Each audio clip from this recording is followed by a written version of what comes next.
Hi, everyone. It's me, Krylios, Team Racing Productions MC and producer. And joining me today is author Sheree Greer. Hey, Sheree, welcome.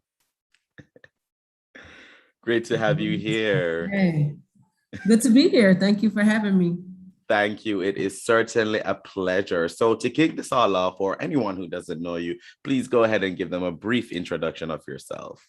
All right, cool. My name is Sheree L. Greer. I am originally from Milwaukee, Wisconsin, but I am a writer and educator and publisher based here in Tampa, Florida. So give it up for technology. Yes, yes. I am the founding director of Kitchen Table Literary Arts, which is a literary arts organization in Tampa. But we have been doing a lot of virtual things that have been allowing us to kind of stretch our reach a little. But we primarily, our mission is to support and showcase the Black women writers and women of color writers and their work. We do creative writing classes online. We do workshops. We do a book club called Community Conversations. We do a short story club called Sips and Stories.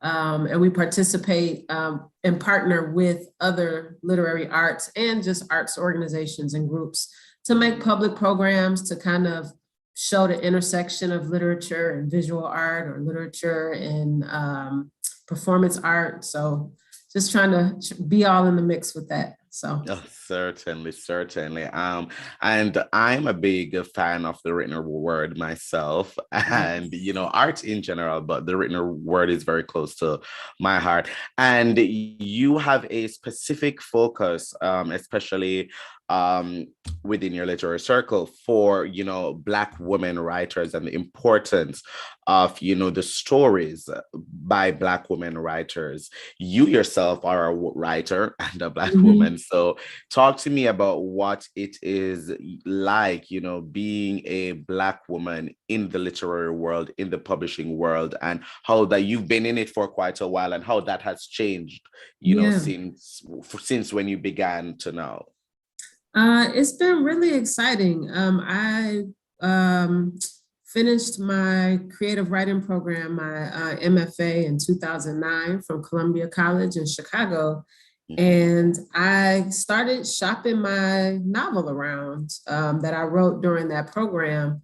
And I couldn't get any takers. So in the meanwhile, I was actually seeing some success in getting some of my short stories published.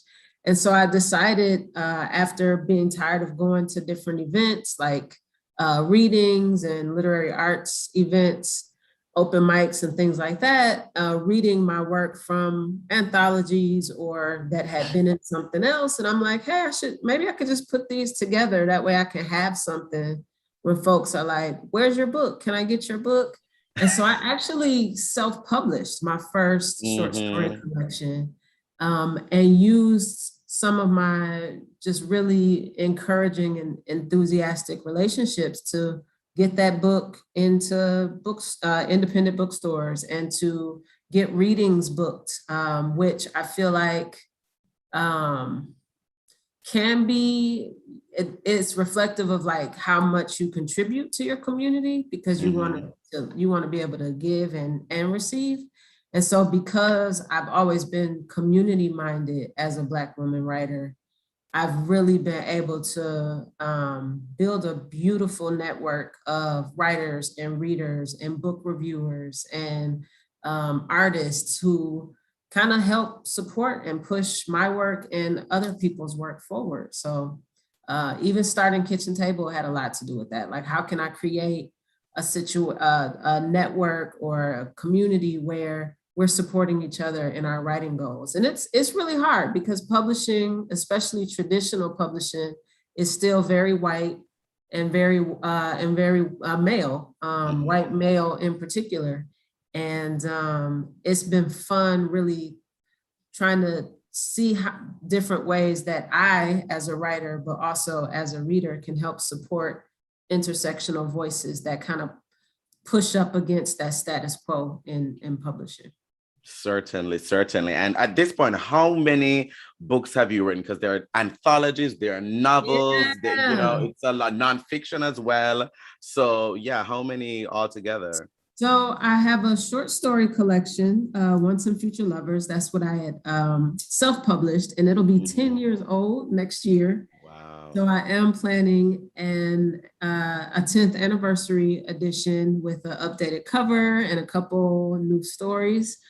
Then I have two novels, Let the Lover Be and Return to Arms. But my work, yeah, that's the one that'll be 10 next year. Mhm. I'm excited about that. I'm going to work with the same cover designer and have her kind of re-envision that cover too. So Let the Mhm. Lover Be is my first novel, a published novel, traditionally published through Bold Strokes Books, as is my second novel, A Return to Arms. The other image I think we had was the some of the anthologies that my work is in. Mhm. So this is the Stop Writing Whack Essays. That's the book I wrote for student writers after teaching composition and composition too for like 7 years. I was like, there's got to be an easier, more fun way to talk about some of these things. And so I Yes. wrote that book. And there's a second edition of that coming out as well. So Ah. I'm excited about that. This is a Let's Talk anthology, which I have two pieces in there. Um, Let's Talk anthology was published by Black Lesbian Fiction Press, which is a really great independently owned press Mhm. for Black lesbians by Black lesbians. So I was excited to be a part of that effort. And just recently I didn't get a chance to get you the cover in time. The editors of this collection just edited a special edition of Sinister Wisdom magazine, which is Ah. the longest running lesbian publication, I think, in the nation. Mhm. They edited a special edition, and I got a piece in there too. So Oh, that is wonderful. That I is stay wonderful. busy. So talk to me about, the intersection of, because you're, not only a Black woman, you're also queer, and Mhm. how that influences and inspires your writing. Uh, it definitely inspires my writing in that I think it was Bell Hooks that said, no woman has ever written enough. In fact, no Black woman could ever write too much.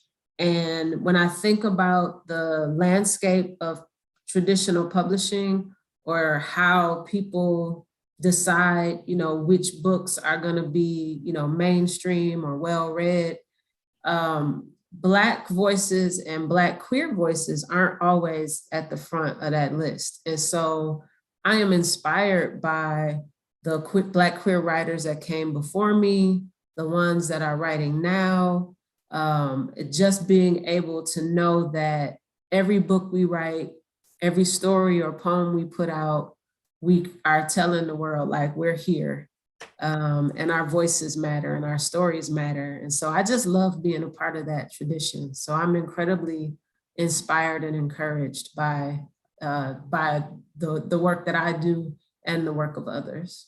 Certainly, certainly. What message would you have out there for other, really young Black queer creatives, writers who want to get their work out there, who have all these stories in their heads, and putting it out there and want to get out there? What advice would you give to them?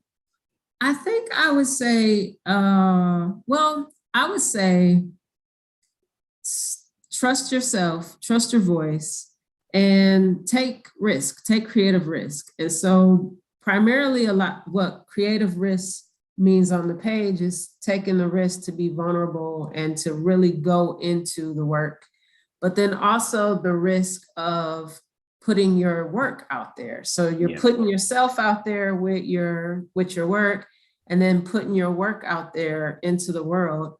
Look for submissions. Start submitting. If you've got stories you feel strongly about, find a contest, find an anthology that's got a call for stories or a journal. like, just, put yourself out there, put your work out there, and don't don't feel like there's going to be this perfect moment where you say this story is absolutely ready. I don't think I've ever felt like an essay or a story like it's one of the reasons I don't always look at my work after I submit it is because then I'd be finding stuff that I would change. Yes.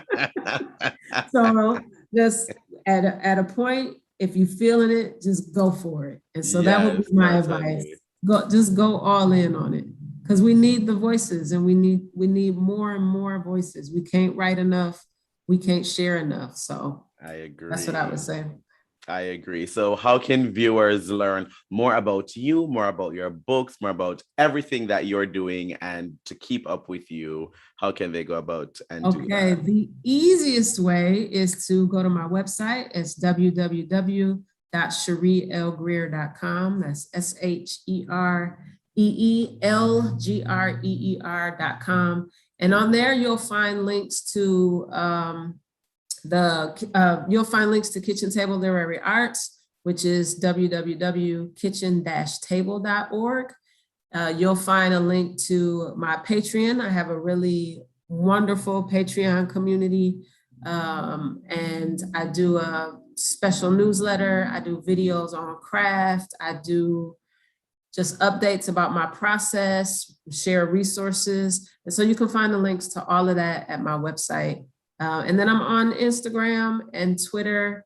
I'm not on Facebook as much anymore, but I am on Twitter and Instagram pretty regularly. And that's at Sheree L. Greer on everything. So thank you. And to the viewers, all of that will be in the description below. Sheree, thank you so much for joining me today. thank you. An inspiration for many of us out there. Thank you so much. Certainly. Thank you. It's been such a pleasure chatting with you. And to our viewers, most of all, thank you for watching. Bye, everyone.